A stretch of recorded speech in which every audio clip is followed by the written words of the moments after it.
Hello and welcome to Acupuncture Professional. My name's Kath Berry and I'm here with Mel Hopper Koppelman, and we're here today to talk about professional recognition. Now, this came up in a recent survey that we did where we asked you as an acupuncturist what was troubling you most, and there was a whole range of responses, but one of the highest things on the list was a desire for acupuncture to be recognised by other medical professions and increase referrals from medical doctors.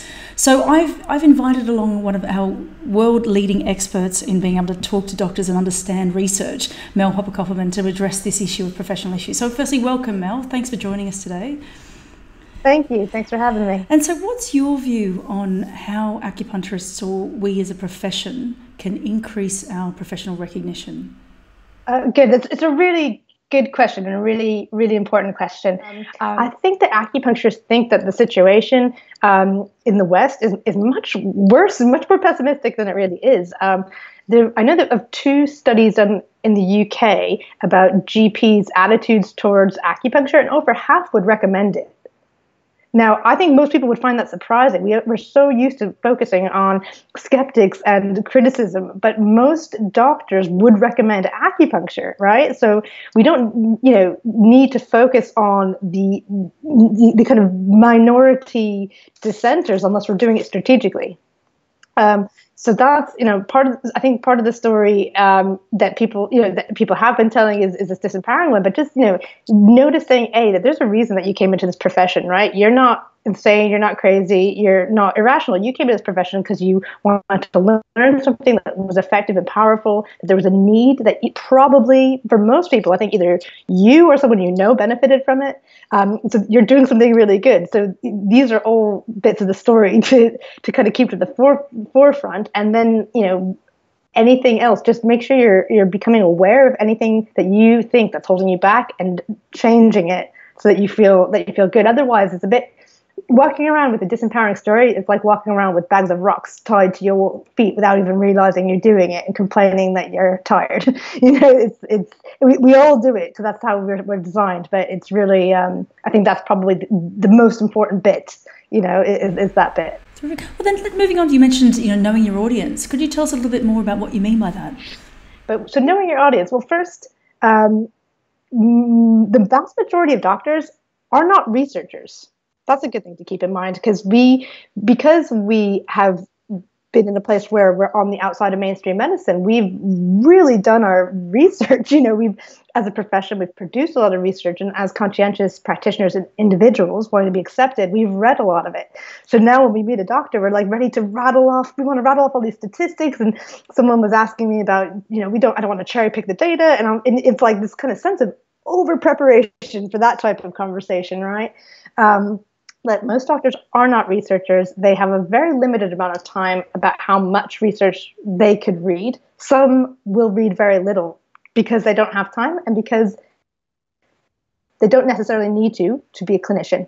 Others might be more research minded, but then again, they're going to probably be reading in a specific area, clinical area, or in that area. So do not think if you're speaking to you're not speaking to Google Scholar. You're not speaking to PubMed, right? You're speaking to a clinician who may or may not have an intimate knowledge of research base. So back up a step and try to gauge who you're speaking to and their level of interest.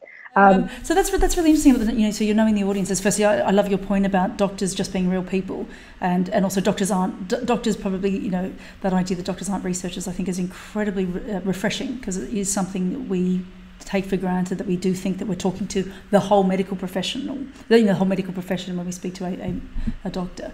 So what else can you advise people around, perhaps about the mechanics of acupuncture? That this is where we fall down, is that the language, or that we were taught now in order to understand a system of medicine doesn't apply, and we are then left in a position of either having to retranslate the terminology of acupuncture to make it digestible. But that's obviously a really big leap for people, because it feels like you're speaking in a foreign language.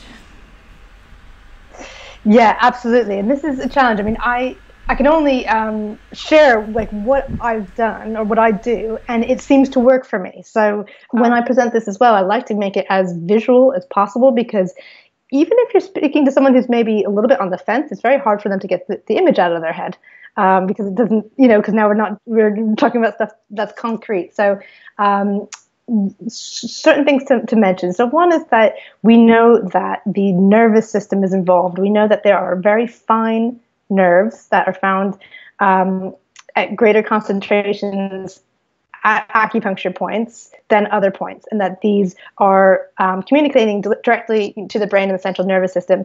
And also, I have to say, you judge your audience about what type of vocab. I mean, those nerves, for example, are called C3 and C4 afferents. Now, I have a feeling if I said that to a doctor, I'd probably sound like I was trying too hard. So I'd probably I would let them geek it up and then respond. Yeah, nerves, they're just nerves, right?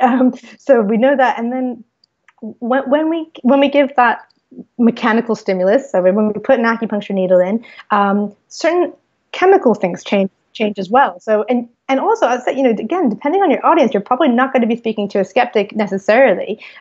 Just giving one or two of these is going to be very convincing, because the people don't realize how much we know. So one of the very strong bits of evidence is that when we insert an acupuncture needle, something called adenosine is released. And adenosine is a neurotransmitter. It's a local anti-inflammatory. So I like to mention local anti-inflammatory because it doesn't take any leap of the imagination for a medical professional if you say, when you stick a needle in, local anti-inflammatories are released. Okay, so now you're just giving a rationale for local effects, but they can no longer reasonably discount all of acupuncture. You see what I'm saying? It's like a door in. It's like, I'm not saying anything about qi. I'm not saying anything about zhang fu. I'm saying that when you stick a needle in, local anti-inflammatories are released. So that's one step forward. And then what else? Another thing someone mentioned was, trying to communicate how good we are at helping with quote unquote heart sync patients. So patients where there's this kind of mental, emotional, physical thing going on that's very challenging for conventional medicine to treat. So there I mentioned the HPA axis, the hypothalamus, pituitary, adrenal axis.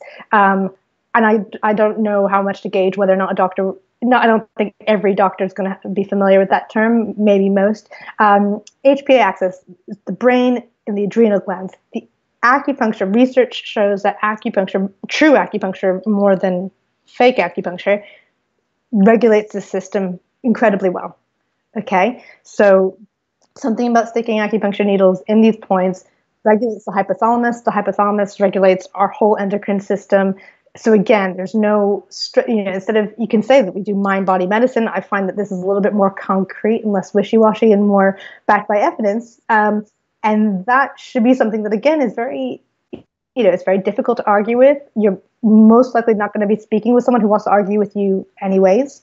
But if you explain that, they have a visual image that we have from brain scans that this is happening and that we can measure these effects. And that, again, that should open some big doors to being able to speak cogently about what we do on the biochemical side.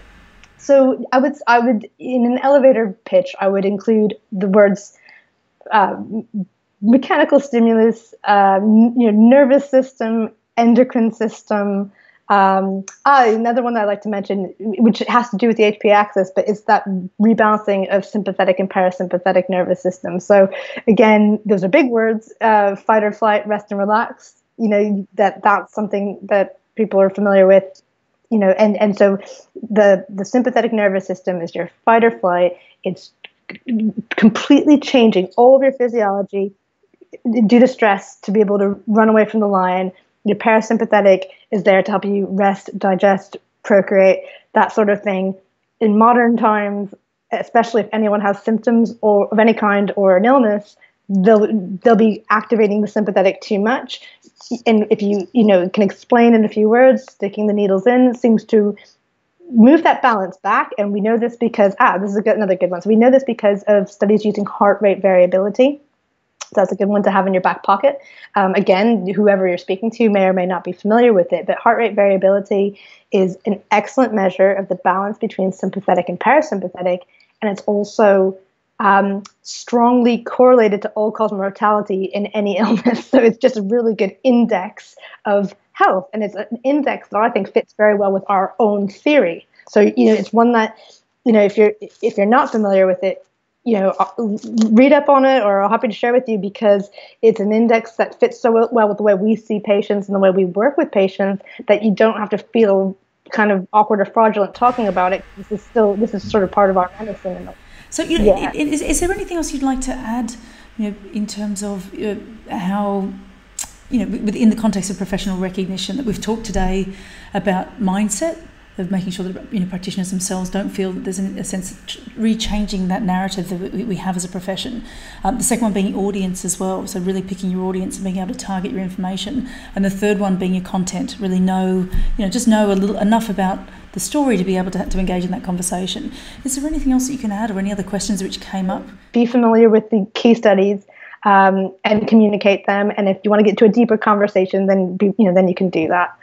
But yes, to go back to your question in a wrap-up sort of way, the most important thing by far is your individual mindset. If you feel disempowered in the current medical landscape as you see it, examine that. You can.